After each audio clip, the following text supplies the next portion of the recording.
Joining me is Nationals frontbencher Barnaby Joyce, the former Deputy Prime Minister. Barnaby Joyce, is Tony Burke right that, look, the bosses of DP World should have just negotiated with the unions directly and not come crying to him?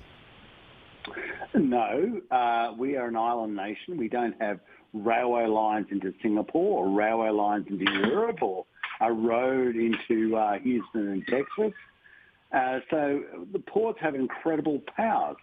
Now, I don't know whether your listeners know what sort of money these people are on, but the Maritime Union of Australia is it is good at its job at getting people paid hundreds of thousands of dollars.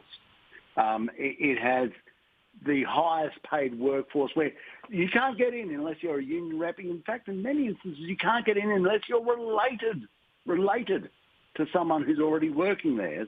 It's like a little unionised royal family. And Tony Burke has gone out there to defend them. Now, I suppose they're entitled to fight for even more money. They're on a lot more money than the vast majority of all listeners, the people watching this. Believe you me, they will put you to bed with the money they're earning. But they also believe it's their right to hold up our nation's commerce. If we don't have those ports operating, we all become poorer. Because look at what you're wearing, your shirt, your car, your fuel, look around your kitchen where I am at the moment. It's all coming on a boat from overseas, and the only way we make money is when we put stuff on a boat and send it the other direction. And these people are closing down the boats. Yeah, I mean, Tony Burke's cheap shot. Oh, well, they should be paid as much as they're being paid in other port, by other employers in other ports. Yeah, but the point is, Patrick's, who's talking about, they can do that because they've got better workplace productivity rules in place. If the workers want to give up, do that as well, fine. But if if you want to drive your employer broke, go your hardest, and we'll all suffer. Barnaby, I want to go back to the earlier issue I talked about tonight. The government's saying Ukraine can't have our Taipan helicopters; they're too unsafe, and it would rather bury them in the dirt than hand them over. Fair enough? Outrageous. I mean, imagine it was the Styres, and we decided the Styres were better buried in the ground than defending a democratic country from basically a new form of totalitarian imperialism, where they just invade you at their whim. We are going to bury a helicopter.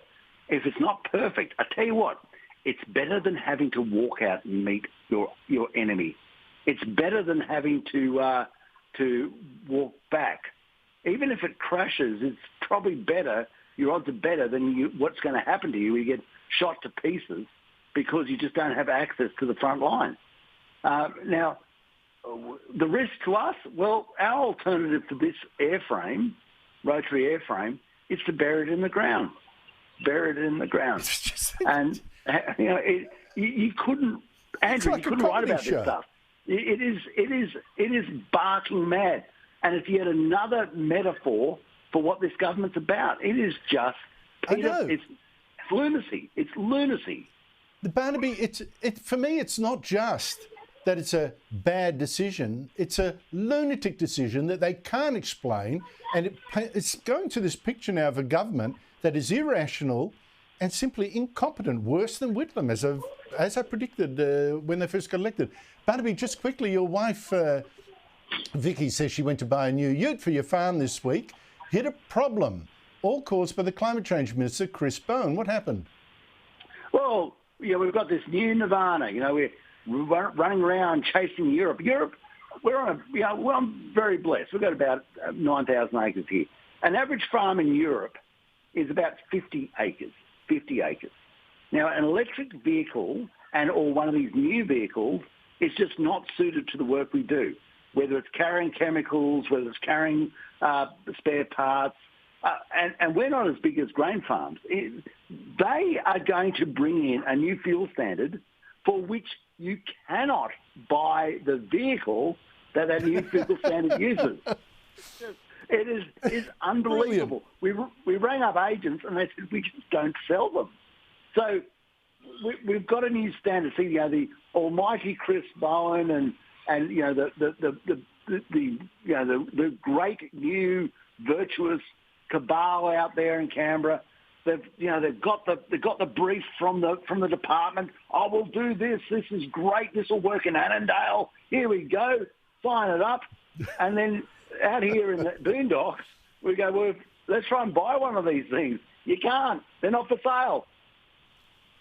Mate, that is such an example of a policy dreamed up in the unreal world in a little bubble in Canberra with no relationship to the real world, to the farmers and tradies out there that need your utes. I mean, it's just ridiculous.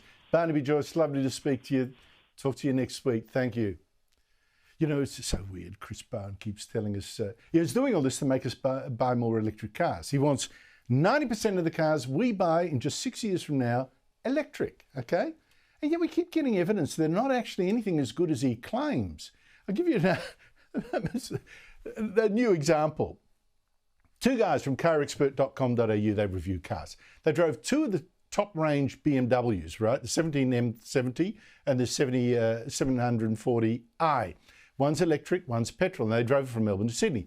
And they worked out something really weird, because not only did the electric version cost an extra $70,000, I said top range, $70,000 more, it also needed 3 recharging stops to Sydney, totaling 2 hours of wasted time sitting in your car.